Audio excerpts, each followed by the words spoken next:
Good morning, नमस्कार। मैं अमित सिंह, आप देख रहे हैं टाइम्स नाउ नौ भारत। सुबह सुबह तमाम बड़ी खबरें लेकर हम हाजिर हैं, लेकिन फिलहाल वक्त हो चला है देश और दुनिया की 100 बड़ी खबरें देखने का फटाफट अंदाज में। उत्तराखंड में मुख्यमंत्री के नाम पर आज लग सकती है मोहर।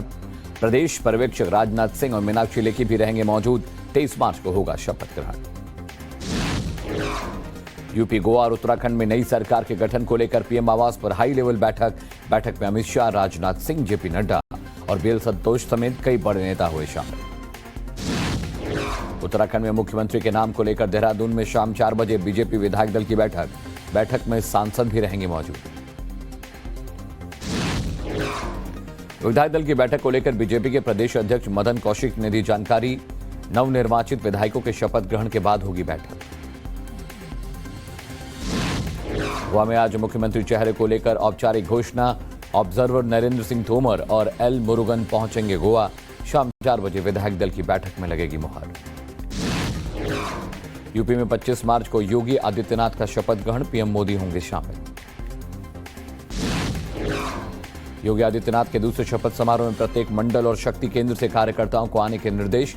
डॉक्टर, इंजीनियर, समाजसेवी और साधु संतों को भी आमंत्रण। योगी आदित्यनाथ के शपथ समारोह को लेकर बीजेपी कार्यकर्ताओं को निर्देश। शपथ समारोह के दौरान शक्ति केंद्रों के मंदिरों पर पूजा करने को कहा गया। मणिपुर में बीजेपी ने एन बीरेन सिंह को विधायक दल का नेता चुना। मणिपुर के दोबारा सीएम बनेंगे। विधायक दल का नेता चुनने के बाद एन बीरेन सिंह का ट्वीट, कहा मणिपुर के लोगों की उम्मीदों को पूरा करेंगे।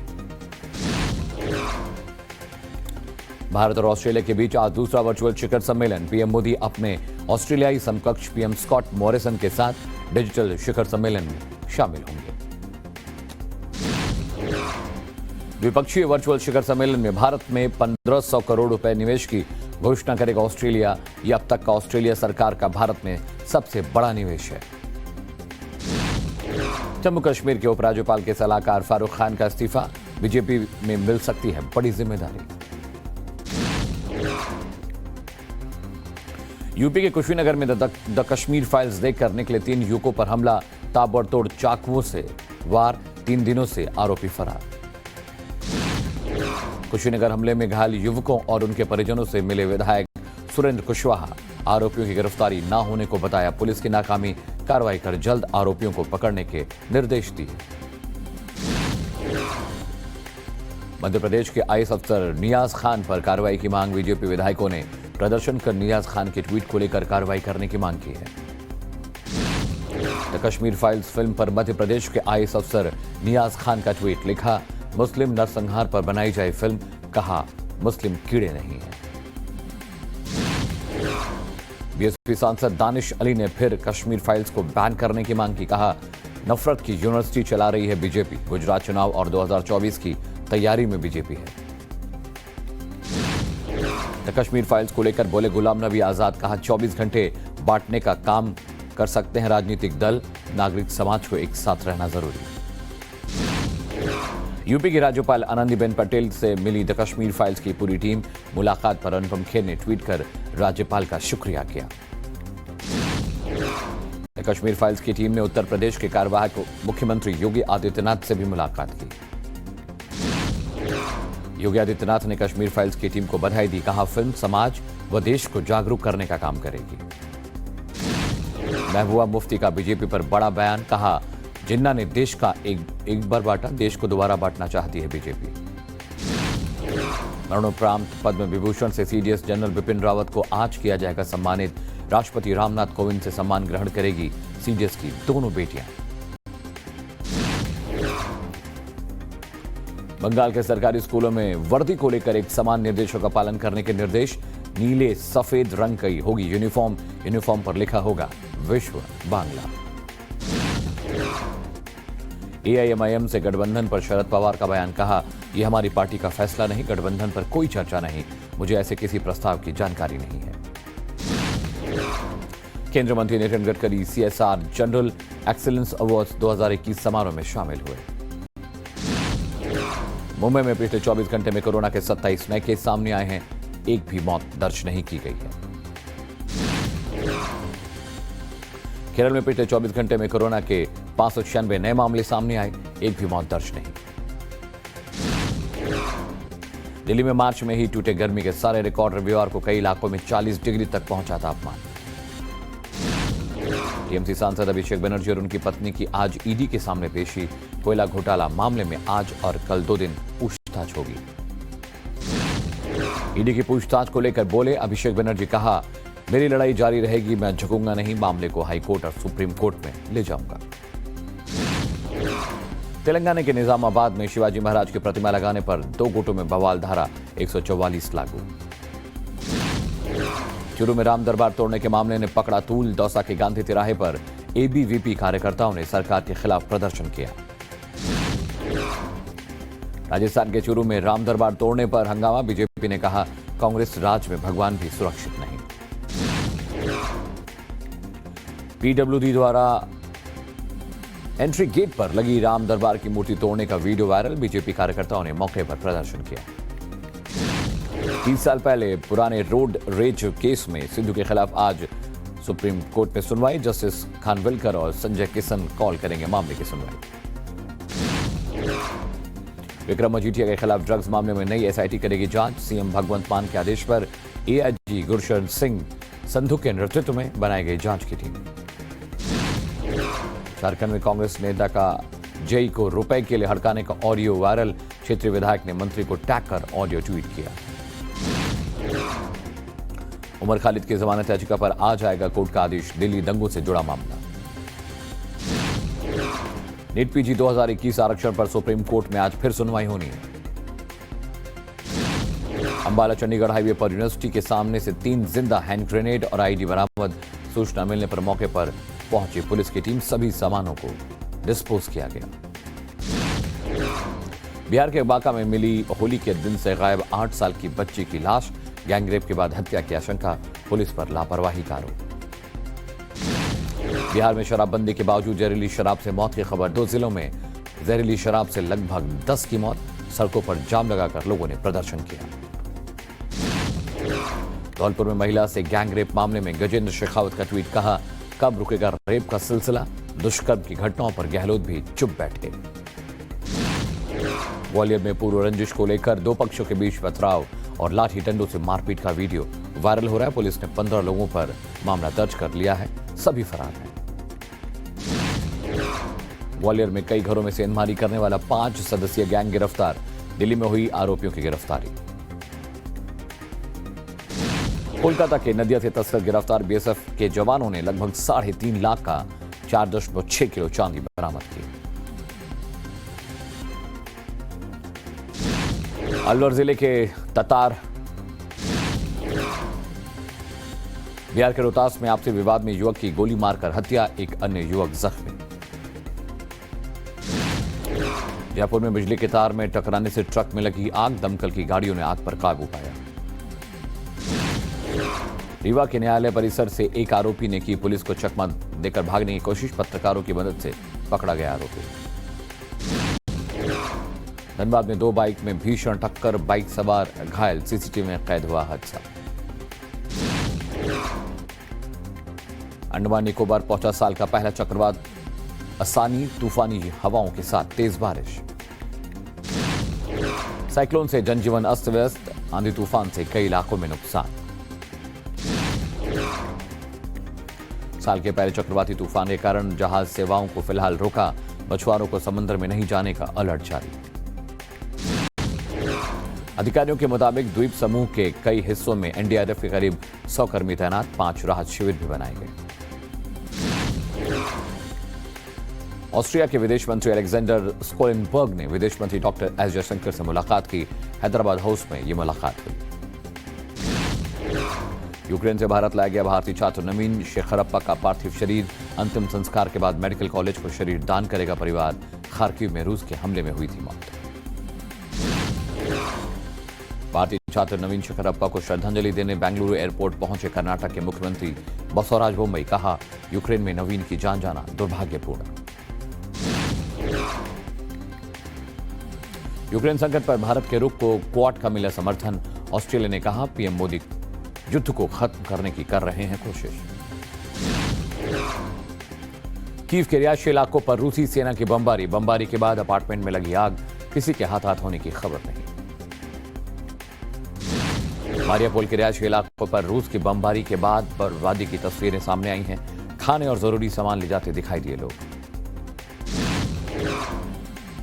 रूसी रक्षा मंत्रालय का दावा, मानव रहित विमानों से यूक्रेनी वाहनों पर रूस का कब्जा।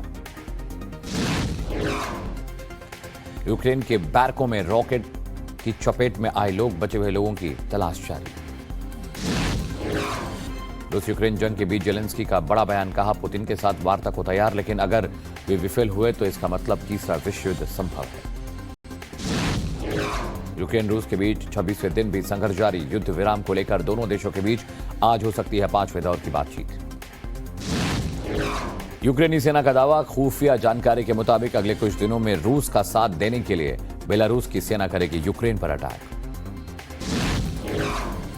रूसी सेना के यूक्रेन पर हमले के बीच यूक्रेन का दावा, कहा हमले में अब तक 115 बच्चों की मौत, 140 बच्चे जख्मी। रूसी हमलों को लेकर यूक्रेन का बड़ा दावा, युद्ध में यूक्रेन के हमले से रूस के 6 जनरल की मौत, कई अफसरों के भी मारे जाने की खबर। यूक्रेन पर रूस के हमले के बीच एक नई उम्मीद है, पोलैंड पहुंचे यूक्रेन के शरणार्थी। पोलैंड बेलारूस सीमा पर विरोध प्रदर्शनकारियों ने यूरोपीय संघ से रूस और बेलारूस के साथ सभी व्यापार को रोकने की मांग की। पाकिस्तानी पीएम इमरान खान की भारत की तारीफ की, कहा आजाद विदेश नीति के लिए भारत को दाद, हिंदुस्तान अमेरिका के सहयोगी फिर से खुद को रखता है न्यूट्रल। यूक्रेन पर हमले को लेकर यूरोपीय संघ से बोले पाकिस्तान के पीएम इमरान खान, कहा क्या आप भारत को कहेंगे रूस की निंदा करने के लिए। पाकिस्तान में पीएम इमरान खान की कुर्सी खतरे में, विपक्ष ने दी चेतावनी, आज नो कॉन्फिडेंस मोशन लाए नहीं तो ओआईसी समिट होना नामुमकिन। पाकिस्तान में विपक्षी नेता बिलावल भुट्टो और मौलाना फजलुर रहमान का इमरान को अल्टीमेटम, कहा इमरान खान आज नेशनल असेंबली में नो कॉन्फिडेंस मोशन लाए नहीं तो विपक्षी सांसद नेशनल असेंबली के गेट पर करेंगे प्रदर्शन। पाक पीएम इमरान खान के पास 179 सांसदों का समर्थन, 20 सांसद छोड़ने के लिए तैयार, बहुमत के लिए 172 सांसदों का समर्थन जरूरी है। अमेरिका में कार शो की शूटिंग में एक की मौत, कम से कम 24 जख्मी, एक आरोपी पुलिस की गिरफ्त में, बाकियों की तलाश जारी। नेपाल ने शंकर प्रसाद शर्मा को बनाया भारत में अपना नया राजदूत। डॉक्टर शर्मा अमेरिका में भी रह चुके हैं नेपाल के राजदूत। इजरायल के धार्मिक विद्वानों में से एक रबी चैम के अंतिम संस्कार में उमड़ी भीड़, 94 साल की उम्र में हुआ निधन। बेल्जियम में कार्निवाल में शामिल लोगों को कार ने मारी टक्कर, 6 की मौत, कई जख्मी। ऑल इंग्लैंड बैडमिंटन चैंपियनशिप के पुरुष सिंगल्स में इतिहास रचने से चूके भारत के लक्ष्य सेन डेनमार्क के विक्टर एक्सेल्सन से मात खाई। ऑल इंग्लैंड बैडमिंटन चैंपियनशिप में हिस्सा लेने वाले लक्ष्य सेन के पीएम मोदी ने बधाई, कहा मुझे विश्वास है कि तुम ऐसे ही आगे बढ़ते रहोगे। बीसीसीआई के लिए बुरी खबर, आईसीसी ने बेंगलुरु की पिच को माना औसत से कमतर। कोलकाता नाइट राइडर्स के नए कप्तान श्रेयस अय्यर ने की केएल राहुल की तारीफ, कहा उनके नेतृत्व में भारत के लिए खेलना अच्छा था। आईपीएल 2022 गुजरात टाइटंस के नेट बॉलर बने मोहन शर्मा मेगा ऑक्शन में रहे थे अनसोल्ड, 2024 में पर्पल कैप जीता। आईपीएल पर फिर कोरोना का साया, केंद्र ने महाराष्ट्र को कोरोना अलर्ट भेजा, अब स्टेडियम में फैंस के बिना खेले जा सकते हैं आईपीएल मैच। विराट कोहली की बाबर आजम के साथ तुलना के सवाल का पैट कमिंस का जवाब, कहा दोनों बेहतरीन खिलाड़ी हैं। सलाइवा के इस्तेमाल पर बैन, पैट कमिंस ने रखी अपनी राय, कहा सलाइवा पर बैन से प्रभावित नहीं होंगे तेज गेंदबाज। पाक वर्सेस ऑस्ट्रेलिया का तीसरा टेस्ट आज लाहौर में, दोनों कप्तानों को धीमी पिच की उम्मीद, निशाने पर सीरीज। 83 को लेकर बॉम्बे हाई कोर्ट का बड़ा फैसला, ओटीटी प्लेटफॉर्म्स हॉटस्टार और नेटफ्लिक्स पर रिलीज हो सकती है फिल्म। अनुष्का शर्मा ने छोड़ी अपनी प्रोडक्शन कंपनी, बोली मैं सिर्फ एक्टिंग करियर पर ध्यान देना चाहती हूं, क्लीन स्लेट फिल्म्स अब भाई गणेश संभालेंगे। पाकिस्तान के पूर्व राष्ट्रपति परवेज मुशर्रफ से मिलने के बाद लोगों के निशाने पर आए संजय दत्त। लोगों ने कहा वहां जाकर भी मुशर्रफ ही मिले बातचीत करने को। शूटिंग के बीच धूप सेंकती दिखी शिल्पा शेट्टी। फैंस बोले ये कौन सा योगा है। फिल्म RRR का प्रमोशन करने गुजरात के केवड़िया पहुंची RRR के स्टार कास्ट की टीम। सरदार पटेल की विश्व की सबसे ऊंची प्रतिमा के सामने खिंचवाई फोटो। महेश बाबू की बेटी सितारा ने किया एक्टिंग डेब्यू। पिता की फिल्म में डांस मूव से करेंगे धमाल। राधेश्याम के एक्टर प्रभास की बिगड़ी तबीयत। स्पेन में हुई अभिनेता की सर्जरी। दिवंगत एक्टर पुनीत राजकुमार को कर्नाटक सरकार का खास सम्मान। स्कूल के सिलेबस में शामिल होगा पुनीत का जीवन परिचय। 37 की उम्र में भारती सिंह ने फ्लॉन्ट किया बेबी बम्प। कराया मर्टिनिटी फोटोशूट। कैनी वेस्ट को ग्रैमी अवार्ड में परफॉर्म करने से रोका गया। ऑनलाइन व्यवहार की वजह से फैसला लिया गया।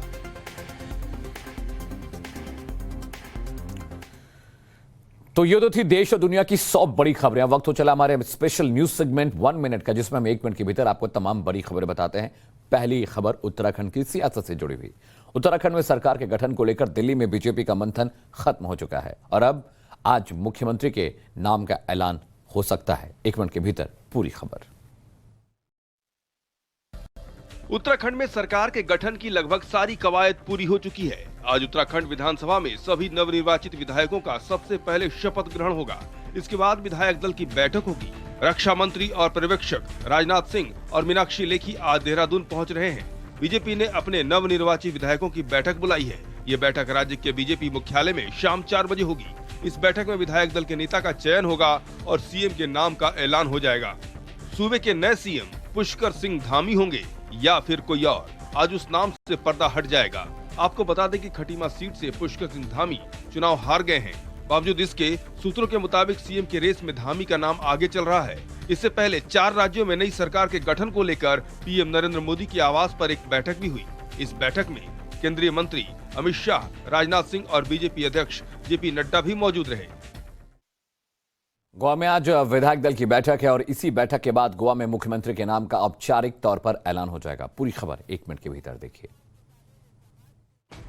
ये तय हो गया है कि गोवा के अगले सीएम प्रमोद सावंत होंगे, लेकिन अभी बीजेपी ने उनके नाम का औपचारिक तौर पर ऐलान नहीं किया है। आज बीजेपी के विधायक दल की बैठक होगी। इस बैठक में सीएम के नाम पर मुहर लग जाएगी और शपथ की तारीख भी तय हो जाएगी। विधायक दल की बैठक में शामिल होने के लिए चुनाव में ऑब्जर्वर और को ऑब्जर्वर की भूमिका निभाने वाले नेता आज पणजी पहुंच रहे हैं।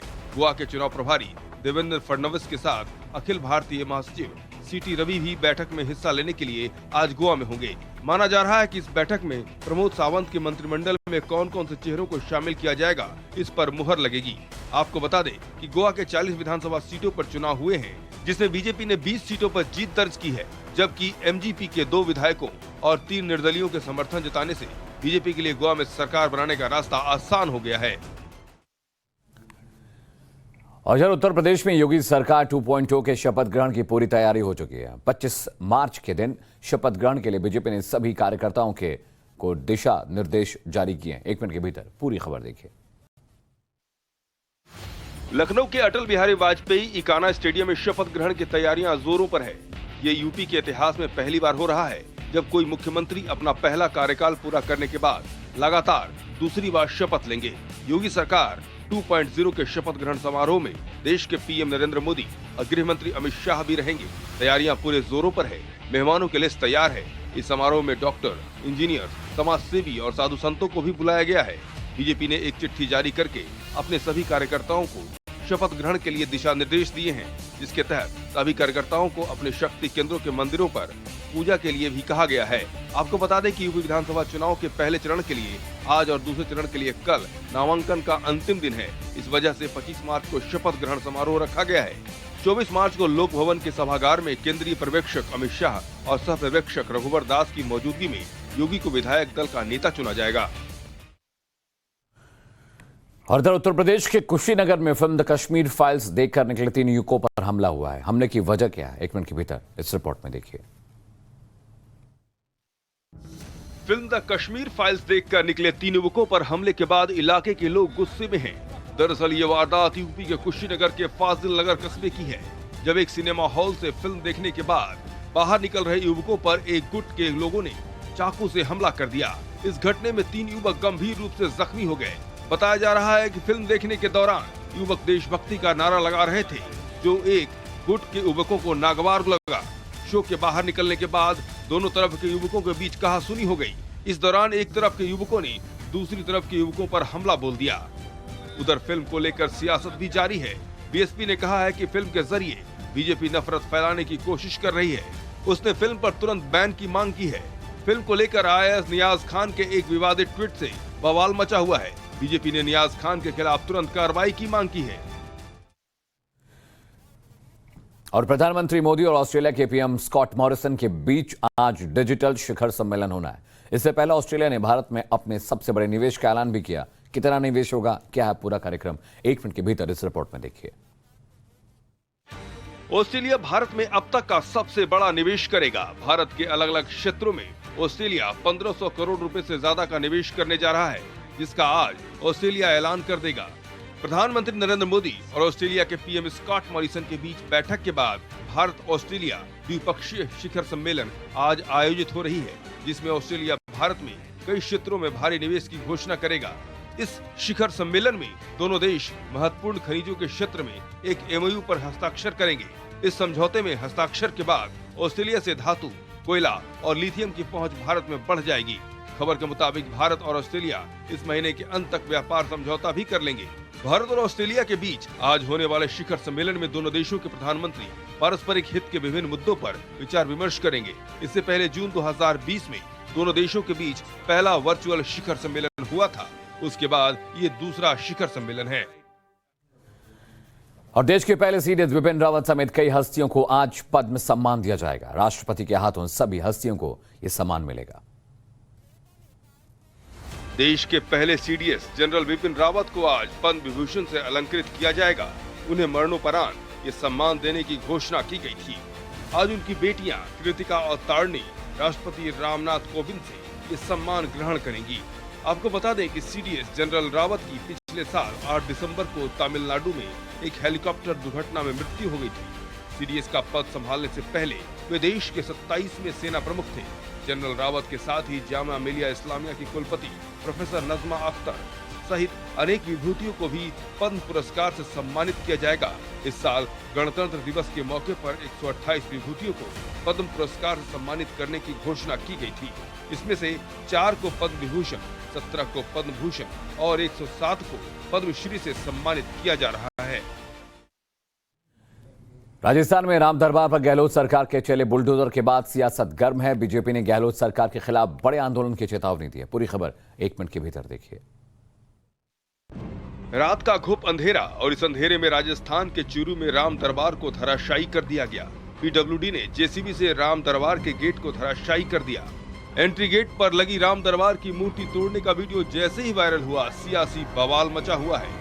बीजेपी ने राजस्थान की गहलोत सरकार को बड़े आंदोलन की चेतावनी दे दी है, तो दौसा के गांधी तिराहे पर एबीपी कार्यकर्ताओं ने सरकार के खिलाफ जमकर प्रदर्शन किया। बीजेपी नेता नीलम गुर्जर के नेतृत्व में पुतला फूंका गया और कांग्रेस सरकार पर तुष्टीकरण की राजनीति का आरोप लगाया। बीजेपी ने राम दरबार को धराशायी करने के लिए गहलोत सरकार की कड़ी निंदा की और कहा, राजस्थान कांग्रेस सरकार के कुशासन में चूरू जिले के सुजानगढ़ में बुलडोजर से भगवान श्री राम और राम दरबार की मूर्तियों को अपमानपूर्वक गिराया। इससे करोड़ों नागरिकों की धार्मिक भावनाएं आहत हुई हैं। और पंजाब के अंबाला चंडीगढ़ हाईवे पर 3 जिंदा हैंड ग्रेनेड और एक आईडी मिला है। पूरा मामला क्या है, 1 मिनट के भीतर इस रिपोर्ट में देखिए। आतंकियों की दहशतगर्दी बेकाम, चंडीगढ़ को दहलाने की कोशिश हुई नाकाम। हरियाणा में अंबाला चंडीगढ़ हाईवे के करीब साधुपुर गांव में एक पब्लिक स्कूल के परिसर के पास एक सुनसान मैदान से रविवार को 3 जिंदा हथगोले बरामद किए गए। ये अंबाला शहर से करीब 3 किलोमीटर की दूरी पर है। एक मेडिकल कॉलेज की बहुमंजिला निर्माणाधीन इमारत भी मैदान के पास है। पुलिस के मुताबिक मामला तब सामने आया जब निर्माणाधीन इमारत में काम करने वाला एक मजदूर जमीन पर गया और वहां बम जैसा सामान पड़ा हुआ देखा।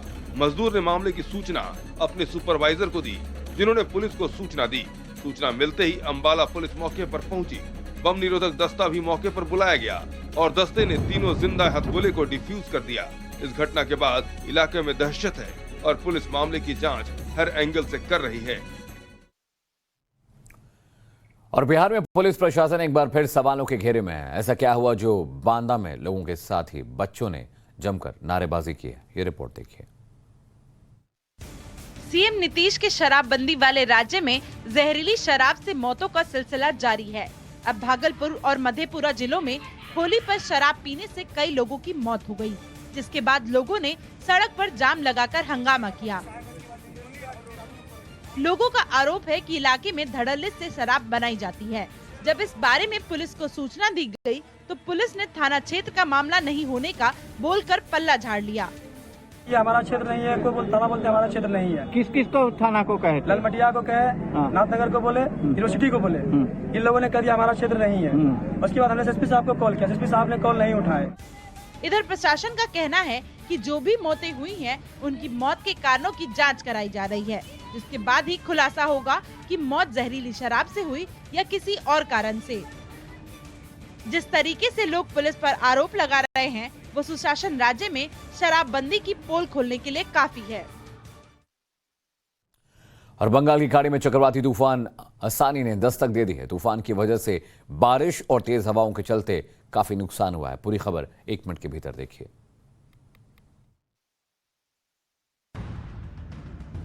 बंगाल की खाड़ी के ऊपर चक्रवाती तूफान बन रहा है और आज अंडमान और निकोबार द्वीप समूहों तक पहुंचने की आशंका है। साल के पहले चक्रवाती तूफान की तेजी से द्वीप समूहों की तरफ बढ़ने के मद्देनजर अंतर्द्वीपीय जहाज सेवा के अलावा चेन्नई और विशाखापत्तनम समेत अन्य क्षेत्रों के लिए जहाज सेवाओं को भी रोक दिया गया है। मछुआरों को समुद्र में नहीं जाने का अलर्ट जारी किया गया है। एहतियात के तौर पर द्वीप समूहों के अलग अलग हिस्सों में एनडीआरएफ के करीब 150 कर्मियों को तैनात किया गया है और 6 राहत शिविर भी बनाए गए हैं। पोर्ट ब्लेयर के साथ साथ उत्तर मध्य और दक्षिण अंडमान में भी भारी बारिश होने के साथ तेज हवाएं चल रही है। तटीय इलाकों में रहने वाले लोगों को एनडीआरएफ की मदद से सुरक्षित स्थानों पर पहुंचाया जा रहा है। इसके बाद इसके उत्तर पूर्व की ओर बढ़ने की भी आशंका जताई जा रही है। कल तक ये बांग्लादेश उत्तरी म्यांमार के तटों के पास पहुंच सकता है।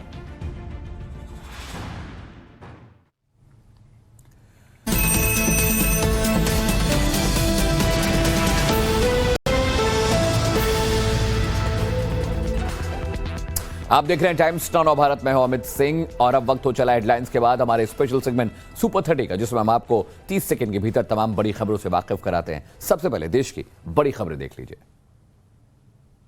भारत और ऑस्ट्रेलिया के बीच आज दूसरा वर्चुअल शिखर सम्मेलन आयोजित होगा, जिसमें पीएम मोदी अपने ऑस्ट्रेलियाई समकक्ष पीएम स्कॉट मॉरिसन के साथ इस डिजिटल शिखर सम्मेलन में शामिल होंगे। भारत ऑस्ट्रेलिया के बीच द्विपक्षीय वर्चुअल शिखर सम्मेलन में ऑस्ट्रेलिया भारत में 1500 करोड़ रुपए की निवेश की घोषणा करेगा। ये ऑस्ट्रेलिया सरकार का भारत में अब तक का सबसे बड़ा निवेश होगा। सूत्रों के मुताबिक भारत और ऑस्ट्रेलिया महत्वपूर्ण खनिजों के क्षेत्र में एक समझौता ज्ञापन पर भी हस्ताक्षर करेंगे। देश के पहले सीडीएस जनरल विपिन रावत को आज पद्म विभूषण से अलंकृत किया जाएगा। आज उनकी बेटियां कृतिका और तारिणी राष्ट्रपति रामनाथ कोविंद से ये सम्मान ग्रहण करेंगी। पद्म विभूषण भारत सरकार की ओर से दिया जाने वाला दूसरा सर्वोच्च नागरिक सम्मान है। जनरल विपिन रावत को 31 दिसंबर 2019 को देश के पहले सीडीएस की जिम्मेदारी दी गई थी। सीडीएस का पद दिए जाने से पहले वो देश के 27वें थल सेना अध्यक्ष रहे हैं। यूक्रेन में रूस के हमले में जान गंवाने वाले भारतीय छात्र नवीन का शव आज यूक्रेन से बेंगलुरु ले आया गया। बेंगलुरु एयरपोर्ट पर शव लाए जाने के बाद कर्नाटक सीएम बसवराज बोम्मई ने फूल चढ़ाकर छात्र नवीन को अपनी श्रद्धांजलि दी। 21 दिनों के लंबे इंतजार के बाद भारतीय छात्र नवीन का शव बेंगलुरु पहुंचा। नवीन कर्नाटक के हावेरी जिले का रहने वाला था। 1 मार्च को खारकीव में रूसी हमले में उसकी जान चली गई थी। 4 राज्यों में प्रचंड जीत के बाद सरकार गठन को लेकर बीजेपी आलाकमान की ताबड़तोड़ बैठकों का दौर जारी है। इसी कड़ी में रविवार को प्रधानमंत्री आवास पर यूपी, उत्तराखंड और गोवा में सरकार गठन को लेकर हाई लेवल बैठक हुई। बैठक में गृह मंत्री अमित शाह, रक्षा मंत्री राजनाथ सिंह, जेपी नड्डा और BL संतोष समेत कई बीजेपी के बड़े नेता शामिल हुए। सूत्रों के मुताबिक बैठक का मुख्य एजेंडा उत्तराखंड को लेकर रहा, जिसमें मुख्यमंत्री के चेहरे को लेकर चर्चा हुई। उत्तराखंड में बीजेपी ने 23 मार्च को शपथ ग्रहण का कार्यक्रम तय किया है। इससे पहले सीएम कौन होगा इसका फैसला भी आज हो जाएगा। उत्तराखंड के लिए नियुक्त केंद्रीय पर्यवेक्षक राजनाथ सिंह और मीनाक्षी लेखी भी आज देहरादून पहुंच रहे हैं। इस दौरान बीजेपी ने अपने नव निर्वाचित विधायक दल की बैठक देहरादून स्थित बीजेपी कार्यालय में बुलाई है। शाम 4 बजे होने वाली इस बैठक में विधायकों की सहमति के बाद केंद्रीय पर्यवेक्षक सीएम चेहरे का ऐलान करेंगे। यूपी में 25 मार्च को योगी आदित्यनाथ के शपथ समारोह में प्रधानमंत्री नरेंद्र मोदी भी शामिल होंगे। वहीं शपथ समारोह को लेकर तैयारियां भी जोरों पर है। बीजेपी ने शपथ समारोह को लेकर अपने कार्यकर्ताओं के लिए कुछ दिशा निर्देश भी जारी किए हैं। योगी आदित्यनाथ के दूसरे शपथ समारोह में प्रत्येक मंडल और शक्ति केंद्र से कार्यकर्ताओं को आने के निर्देश दिए गए हैं। वहीं सभी से अपने शक्ति केंद्रों के मंदिरों पर इस दौरान पूजा करने के लिए भी कहा गया है।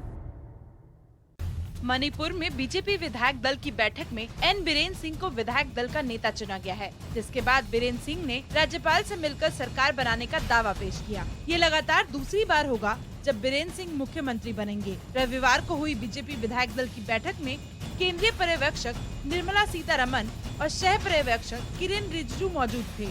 सूत्रों के मुताबिक बीरेन सिंह आज मुख्यमंत्री पद की शपथ ले सकते हैं।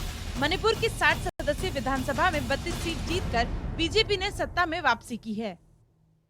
गोवा में बीजेपी आज अपने मुख्यमंत्री चेहरे को लेकर औपचारिक घोषणा कर देगी। इसके लिए आज केंद्रीय पर्यवेक्षक नरेंद्र सिंह तोमर और एल मुरुगन गोवा पहुंच रहे हैं। सीएम फेस पर प्रमोद सावंत का नाम ही आगे है। केंद्रीय पर्यवेक्षकों के नेतृत्व में ही आज शाम 4 बजे गोवा में बीजेपी विधायक दल की बैठक होगी। गोवा की 40 सदस्यीय विधानसभा में बीजेपी ने 20 सीटों पर जीत दर्ज की है।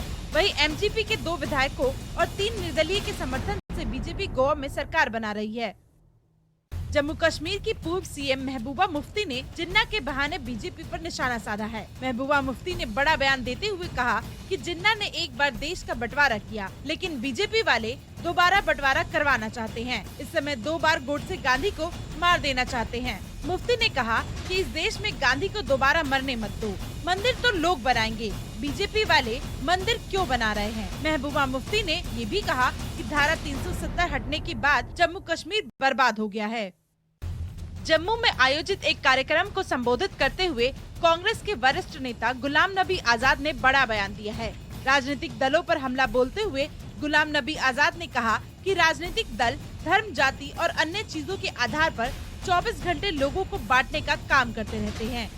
आजाद ने ये भी कहा कि वो अपने इस बयान से कांग्रेस सहित किसी भी पार्टी को माफ नहीं कर रहे हैं। आजाद ने ये भी कहा कि नागरिक समाज को एक साथ रहना चाहिए।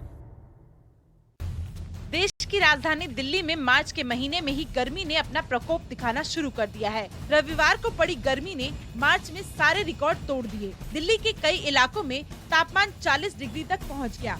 दिल्ली के पीतमपुरा इलाके में अधिकतम तापमान 39.9 डिग्री सेल्सियस दर्ज किया गया। जानकारों का कहना है कि आने वाले समय में 6 से 7 दिनों तक दिल्ली वालों को गर्मी से राहत नहीं मिलेगी। मौसम विभाग के मुताबिक इस बार गर्मी समय से पहले आई है। बंगाल की खाड़ी में साल के पहले चक्रवाती तूफान आसानी ने दस्तक दे दी है, जिसकी वजह से बंगाल की खाड़ी के ऊपर चक्रवाती तूफान बन रहा है। मौसम विभाग के मुताबिक चक्रवाती तूफान आसानी आज अंडमान और निकोबार द्वीप समूह तक पहुंच सकता है। मौसम विभाग ने अलर्ट जारी कर कहा है कि इस दौरान भारी बारिश और तेज हवाएं चल सकती है और ये चक्रवाती तूफान आसानी खतरनाक रूप भी ले सकता है। तटीय इलाकों से लोगों को सुरक्षित स्थानों पर पहुंचाया जा रहा है। यूपी के कुशीनगर में 3 युवकों पर ताबड़तोड़ चाकू से हमला करने वाले आरोपियों को पुलिस अब तक गिरफ्तार नहीं कर पाई है। शुक्रवार को 3 युवकों पर उस वक्त चाकू से हमला कर घायल कर दिया गया जब वो द कश्मीर फाइल्स फिल्म देखकर लौट रहे थे। घटना के 3 दिन बीत जाने के बाद भी आरोपी फरार है, जिससे इलाके में तनाव का माहौल है। वहीं पुलिस की माने तो वो पूरे मामले की जांच में जुटी है और एफआईआर दर्ज कर आरोपी युवकों की गिरफ्तारी के लिए तलाशी अभियान चला रही है। यूपी के अमरोहा से बीएसपी सांसद कुंवर दानिश अली ने फिल्म द कश्मीर फाइल्स को बैन करने की अपनी मांग को दोबारा दोहराया है। दानिश अली ने फिल्म को बैन करने की बात करते हुए बीजेपी पर भी निशाना साधा है। दानिश अली ने कहा कि बीजेपी इसके जरिए नफरत की यूनिवर्सिटी चला रही है। बीजेपी ये सब गुजरात चुनाव और 2024 के लिए माहौल बनाने के लिए कर रही है। दानिश अली ने निशाना साधते हुए ये भी कहा कि देश के सर्वोच्च पदों पर बैठे लोग इस फिल्म का कैंपेन कर रहे हैं। फिल्म कश्मीर फाइल्स पर मध्य प्रदेश के आईएएस नियाज खान के ट्वीट ने तूल पकड़ लिया है। आईएएस नियाज खान ने एक के बाद एक कई ट्वीट कर लिखा कि मुसलमानों की हत्याएं दिखाने के लिए भी फिल्म बने वो कीड़े नहीं है। आईएएस नियाज खान ने अपने ट्वीट में ये भी लिखा कि फिल्म की सारी कमाई से कश्मीरी हिंदुओं की मदद की जाए तो मैं फिल्म निर्माता का सम्मान करूंगा। ट्वीट का जवाब देते हुए विवेक अग्निहोत्री ने कहा कि 25 मार्च को भोपाल आ रहा हूं, अपना अपॉइंटमेंट दीजिए। पश्चिम बंगाल में ममता सरकार के एक फैसले पर सियासी विवाद खड़ा हो गया है। राज्य के शिक्षा विभाग ने फैसला लिया कि सभी सरकारी स्कूलों में एक यूनिफॉर्म होगा जिसका रंग नीला और सफेद होगा। इतना ही नहीं, यूनिफॉर्म पर राज्य सरकार का लोगो विश्व बांग्ला उकेड़ा जाएगा, जिसको लेकर बीजेपी ने आपत्ति जताई है। बीजेपी नेता शुभेंदु अधिकारी ने कहा कि केंद्र द्वारा शिक्षा के लिए भेजे गए पैसे का राज्य सरकार राजनीतिकरण कर रही है। हरियाणा के अंबाला चंडीगढ़ हाईवे पर एक प्राइवेट यूनिवर्सिटी के सामने खाली मैदान में 3 जिंदा हैंड ग्रेनेड और एक आईईडी मिलने से इलाके में सनसनी फैल गई। मैदान में पड़े हैंड ग्रेनेड को कुछ प्रवासी मजदूरों ने देखा, जिसके बाद फौरन इसकी सूचना पुलिस को दी गई। मौके पर पहुंची बम स्क्वाड की टीम ने तीनों जिंदा हैंड ग्रेनेड को डिफ्यूज किया। अब पुलिस इस मामले की जांच में जुट गई है कि आखिरकार खाली मैदान में 3 जिंदा हैंड ग्रेनेड कहां से और कैसे आए। बिहार के बांका में 8 साल की बच्ची की लाश मिलने से हड़कंप मच गया। बताया जा रहा है कि बच्ची होली के दिन से ही लापता थी। अब शव रेत में ढकी मिलने से पूरे इलाके में सनसनी फैल गई। इलाके के लोगों ने बच्ची के साथ गैंगरेप होने का आरोप लगाया है। लोगों के मुताबिक बच्ची का गैंगरेप कर उसकी हत्या कर दी गई है। वहीं परिजनों ने पुलिस पर आरोप लगाते हुए कहा कि होली के दिन ही इसकी शिकायत की गई थी, लेकिन पुलिस ने बच्ची को ढूंढने में ढुलमुल रवैया अपनाया, जिसकी वजह से ये वारदात हो गई। बिहार में जहरीली शराब का तांडव जारी है। बिहार के 2 जिलों में होली के दिन जहरीली शराब पीने से करीब 10 लोगों की मौत हो गई। परिजनों के मुताबिक जिनकी मौत हुई है उन्होंने होली के दिन शराब का सेवन किया था। स्थानीय लोगों के मुताबिक जहरीली शराब पीने से इनकी मौत हुई है। मौत से गुस्साए लोगों ने जहरीली शराब और शराब माफिया पर कार्रवाई करने की मांग को लेकर सड़क जाम कर जमकर हंगामा किया। प्रदर्शनकारियों ने पुलिस पर भी लापरवाही का आरोप लगाया और मामले में जल्द कार्रवाई की मांग की। तेलंगाना के निजामाबाद जिले के बोधन शहर में छत्रपति शिवाजी महाराज की प्रतिमा लगाने को लेकर बीजेपी और एआईएमआईएम समर्थकों के बीच जमकर बवाल हुआ। बीजेपी जहां बोधन शहर के अंबेडकर चौराहे पर शिवाजी की मूर्ति लगाने पर अड़ी थी, वहीं अल्पसंख्यक समुदाय के लोग इसके विरोध में खड़े हो गए। इलाके में तनाव को देखते हुए पुलिस ने यहां धारा 144 लगा दी है। पुलिस के मुताबिक कलेक्टर से अनुमति नहीं मिलने के बावजूद कुछ लोग शिवाजी की प्रतिमा लगाने की कोशिश की। रूस यूक्रेन में छिड़ी जंग का आज 26वां दिन है। इस बीच युद्ध को रोकने के लिए रूस और यूक्रेन के बीच 5वें दौर की बैठक आज होनी है। अभी तक 4 बैठकों में युद्ध रोकने की बातचीत विफल ही साबित हुई है। वहीं यूक्रेन के राष्ट्रपति जेलेंस्की ने कहा कि वो पुतिन के साथ बातचीत को तैयार है, लेकिन वार्ता विफल होती है तो इसका मतलब साफ है कि तीसरा विश्व युद्ध हो सकता है। इस बीच यूक्रेन से सेना ने दावा किया बेलारूस यूक्रेन पर अटैक कर सकता है। पाकिस्तान में पीएम इमरान खान की कुर्सी खतरे में है। विपक्ष ने इमरान को चेतावनी देते हुए कहा कि वो आज नो कॉन्फिडेंस मोशन लाए, नहीं तो ओआईसी समिट होना नामुमकिन है। विपक्षी नेता बिलावल भुट्टो और मौलाना फजल उर रहमान ने इमरान को अल्टीमेटम दिया है कि इमरान खान आज नेशनल असेंबली में नो कॉन्फिडेंस मोशन लाए। अगर वो ऐसा नहीं करते तो तमाम विपक्षी सांसद नेशनल असेंबली के गेट पर धरना देंगे। पाकिस्तान में इमरान की कुर्सी लड़खड़ाने लगी तो अब इमरान खान भारत के समर्थन में तारीफ के कसीदे पढ़ने लगे हैं। इमरान ने कहा कि भारत अमेरिका के साथ क्वाड का हिस्सा है, फिर भी वो रूस से तेल आयात कर रहे हैं। ये भारत की विदेश नीति है। इमरान ने कहा कि मैं आज हिंदुस्तान का दाद देता हूँ। उसने हमेशा आजाद फॉरेन पॉलिसी रखी है। इमरान ने ये भी कहा कि वो भारत की स्वतंत्र विदेश नीति को सलाम करते हैं। क्योंकि अमेरिका और रूस के बिगड़े हालात में भी भारत ने दोनों से बराबर संबंध बनाए रखा है। भारतीय बल्लेबाज और IPL team Kolkata night Riders के नवनियुक्त कप्तान श्रेयस अय्यर आईपीएल में उतरने के लिए तैयार है। उससे पहले अय्यर ने अपने पसंदीदा कप्तान के बारे में बताकर सभी को चौंका दिया। अय्यर ने लखनऊ सुपर जॉयंट्स के कप्तान केएल राहुल को अपना पसंदीदा कप्तान बताया। केएल राहुल की तारीफ करते हुए अय्यर ने कहा कि वो अपने शांत व्यवहार और मैदान पर निर्णय लेने की सहज क्षमता की वजह से वो उनके पसंदीदा कप्तान हैं। ऑल इंग्लैंड बैडमिंटन चैंपियनशिप के पुरुष सिंगल्स के फाइनल में भारत के लक्ष्य सेन इतिहास रचने से चूक गए। पुरुष सिंगल्स के फाइनल मुकाबले में भारत के लक्ष्य सेन के सामने ओलंपिक चैंपियन और वर्ल्ड नंबर 1 विक्टर एक्सेल्सन थे। 20 साल के लक्ष्य को इस मुकाबले में विक्टर एक्सेल्सन ने 21-10, 21-15 से हराया। इस मैच में शुरुआत से ही डेनमार्क के एक्सेल्सन ने अपना दबदबा बनाकर रखा था। दूसरे गेम में लक्ष्य ने वापसी करने की कोशिश की, लेकिन वे विफल रहे।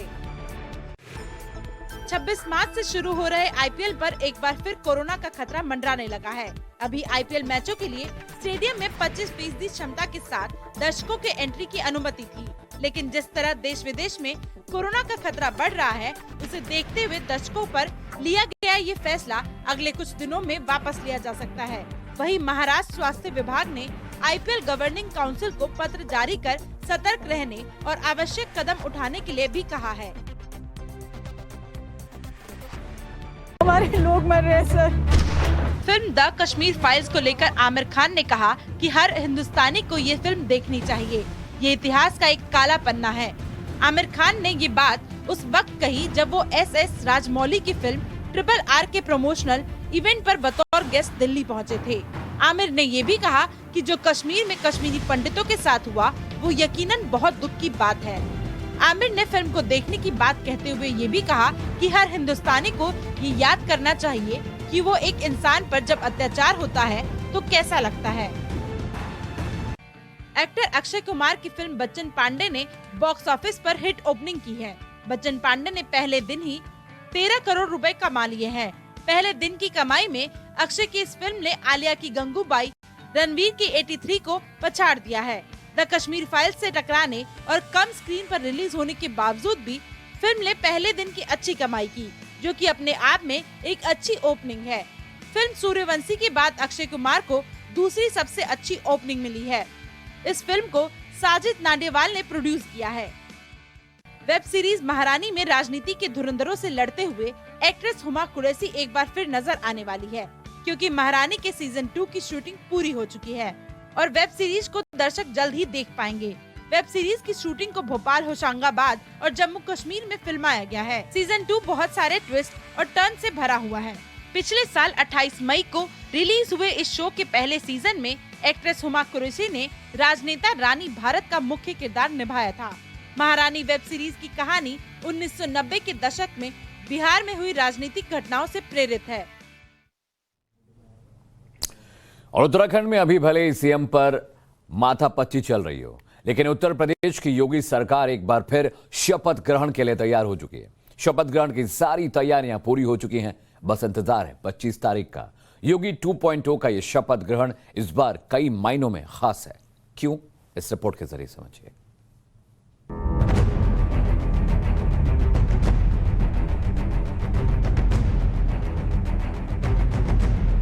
उत्तर प्रदेश एक बार फिर योगी आदित्यनाथ के शपथ ग्रहण का गवाह बनने वाला है। लखनऊ का अटल बिहारी वाजपेयी इकाना स्टेडियम इस ऐतिहासिक पल के लिए तैयार हो चुका है। तारीख 25 मार्च 2022, वक्त शाम के 4 बजे। यही वो शुभ मुहूर्त होगा जब योगी आदित्यनाथ दूसरी बार प्रदेश के मुख्यमंत्री के तौर पर शपथ लेंगे। ये शपथ ग्रहण काफी भव्य होने वाला है, इसलिए तैयारी भी देश के दूसरे सबसे बड़े स्टेडियम में की गई है।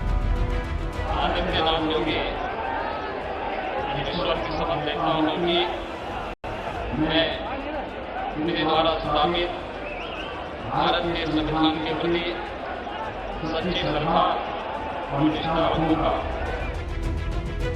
योगी के शपथ ग्रहण समारोह में प्रधानमंत्री नरेंद्र मोदी भी शामिल होंगे। पीएम मोदी 2017 के शपथ ग्रहण में भी शरीक हुए थे। इसके अलावा केंद्रीय गृह मंत्री अमित शाह, बीजेपी के राष्ट्रीय अध्यक्ष जेपी नड्डा, लखनऊ से सांसद और रक्षा मंत्री राजनाथ सिंह के साथ कई केंद्रीय मंत्री भी मौजूद रहेंगे। मध्य प्रदेश, कर्नाटक, हरियाणा समेत बीजेपी शासित राज्यों के सीएम भी कार्यक्रम में शामिल हो सकते हैं। सूत्रों से खबर है कि योगी 2.0 के शपथ ग्रहण समारोह में अखिलेश यादव और मुलायम सिंह यादव को भी न्योता भेजा जाएगा। साल 2017 के शपथ ग्रहण में भी दोनों नेता शामिल हुए थे। बीएसपी अध्यक्ष मायावती, कांग्रेस की अंतरिम अध्यक्ष सोनिया गांधी, प्रियंका गांधी वाड्रा समेत विपक्ष के बड़े चेहरों को भी शपथ ग्रहण में न्योता देने की तैयारी है। शपथ ग्रहण कार्यक्रम में उत्तर प्रदेश के विपक्षी नेताओं को भी बुलावा भेजा जाएगा। मुलायम सिंह यादव, अखिलेश यादव, मायावती, कांग्रेस की राष्ट्रीय अध्यक्ष सोनिया गांधी, प्रियंका गांधी, इन सभी लोगों को न्योता भेजने की तैयारी की जा रही है। इसके अलावा सुरक्षा को ध्यान में रखते हुए, चूंकि कई राज्यों के मुख्यमंत्री और राज्यपाल इस कार्यक्रम में शिरकत करेंगे, तो सुरक्षा के भी पर्याप्त बंदोबस्त किए जाएंगे। इस बार के शपथ ग्रहण की एक और खास बात है, वो ये कि पहली बार शपथ समारोह में केंद्र और राज्य सरकार की योजनाओं के लाभार्थियों को बुलाया जाएगा। केंद्र और राज्य की जिन योजनाओं की बदौलत यूपी में दोबारा सत्ता मिली है, उनके लाभार्थियों को शपथ समारोह का गवाह बनने के लिए बुलाया जाएगा। हर कस्बे, जिले में इसका प्रसारण भी होगा। सबसे जो मुकम्मल जगह है वो है इकाना स्टेडियम। चूंकि यहाँ पर सुरक्षा व्यवस्था बेहतर हो सकती है, बैठने के लिए लोगों की व्यवस्थाएं हैं, सीटिंग अरेंजमेंट है, और राज्य सरकार इस कार्यक्रम को एक उत्सव के रूप में सेलिब्रेट करना चाहती है। हर जिला स्तर पर एलईडी लगाकर इस शपथ ग्रहण समारोह का टेलीकास्ट किए जाने की तैयारी है। तो ऐसे में उस लिहाज से ये स्टेडियम बहुत सटीक बैठता है। इस कार्यक्रम को सफल बनाने के लिए बीजेपी ने अपने प्रवासी कार्यकर्ताओं को भी बुलाया है।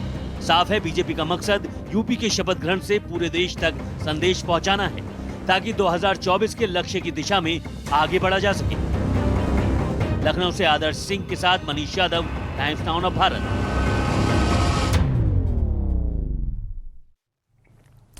और उत्तर प्रदेश के बाद अब राजस्थान में भी बुलडोजर पॉलिटिक्स को लेकर जोरों पर चर्चा है।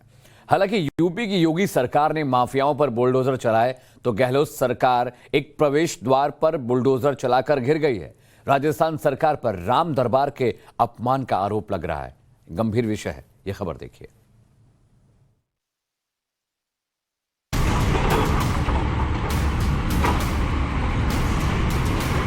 ऊपर भगवान राम का दरबार और नीचे प्रवेश द्वार। जैसे ही बुलडोजर ने द्वार को जमींदोज किया, राजस्थान की राजनीति में भूचाल आ गया। घटना का वीडियो वायरल होने के बाद हिंदू संगठन भड़क उठे और सुजानगढ़ सालासर रोड को जाम कर दिया। करीब 2 घंटे तक हिंदू संगठनों के कार्यकर्ता सड़क पर बैठे रहे। बाद में किसी तरह पुलिस ने उन्हें समझा बुझाकर मौके से हटाया। तस्वीरों में देखा जा सकता है कि चूरू में सुजानगढ़ जिले के सालासर रोड पर रात के अंधेरे में पीडब्ल्यूडी की जेसीबी मशीनें गेट को गिरा रही हैं।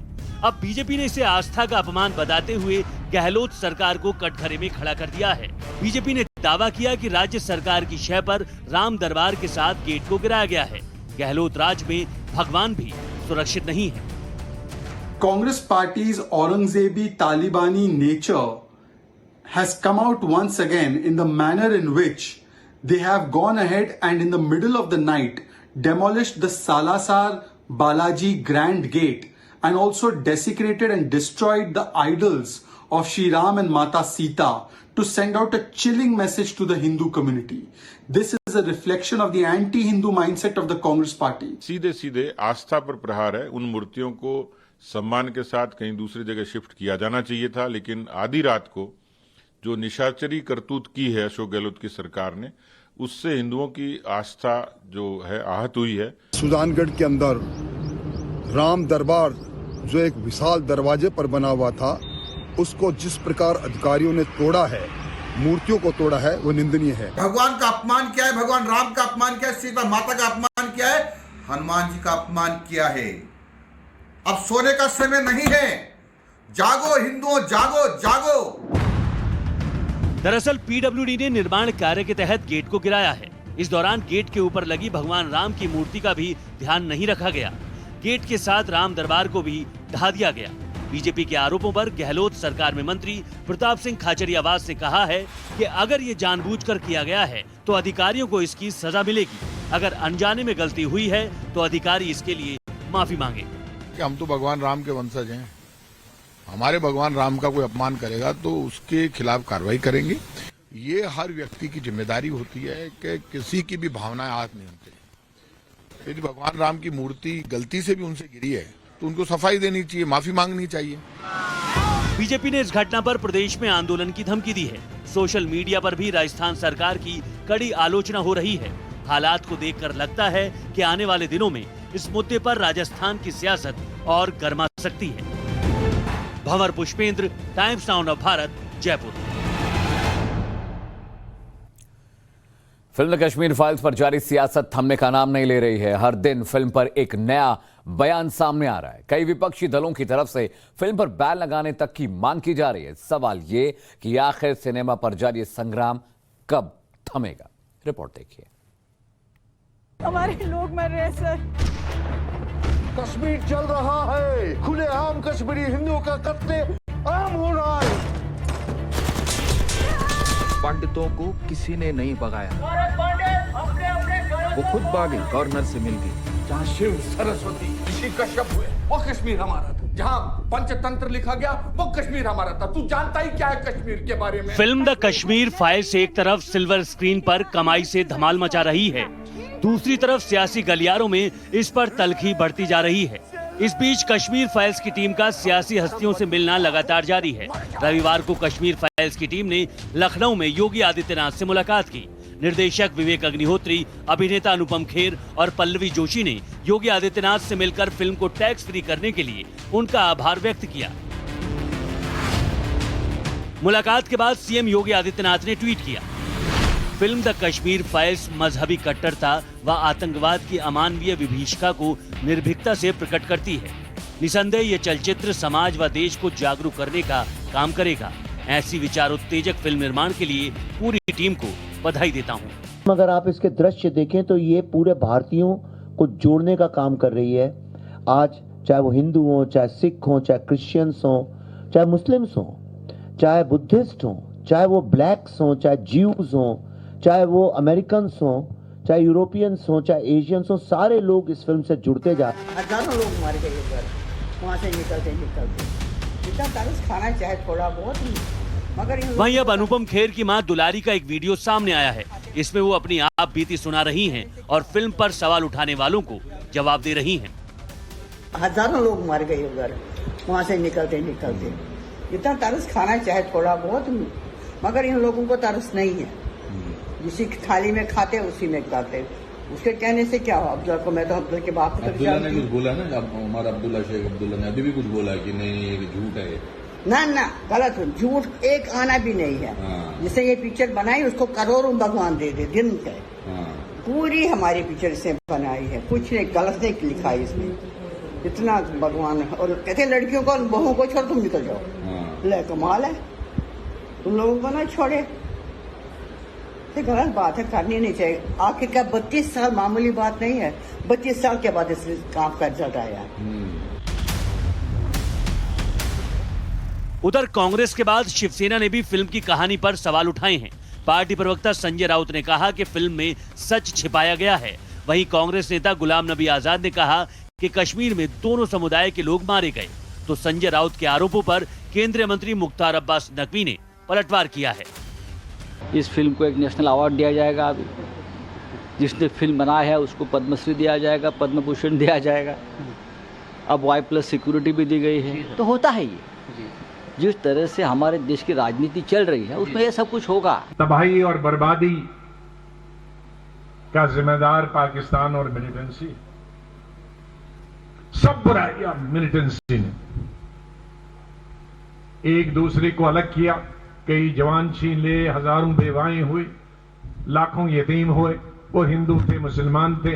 जब इस देश के प्रधानमंत्री और मुख्यमंत्री बजाय नौजवानों को रोजगार देने की बात करें, बजाय देश के में अमन चैन की बात करें, एक फिल्म के प्रमोशन में लगी हुई है पूरी सरकार, पूरा मंत्रिमंडल, मुख्यमंत्री, प्रधानमंत्री। इससे ज्यादा दुर्भाग्य की बात और कुछ हो नहीं सकती। अरे भैया, इस कश्मीर फाइल से कई कश्मीर के गुनाहगारों की फाइल खुल गई है।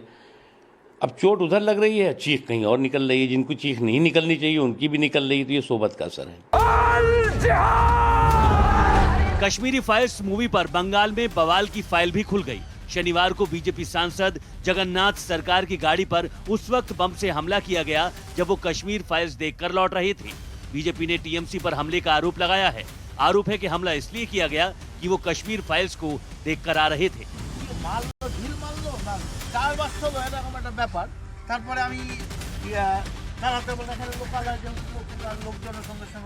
साफ है, फिल्म द कश्मीर फाइल्स पर राजनीतिक दलों के नेता दो अलग अलग खेमों में बंटते नजर आ रहे हैं। अब देखना यह है कि फिल्म द कश्मीर फाइल्स पर शुरू हुआ ये सियासी घमासान और कितना आगे तक जाता है।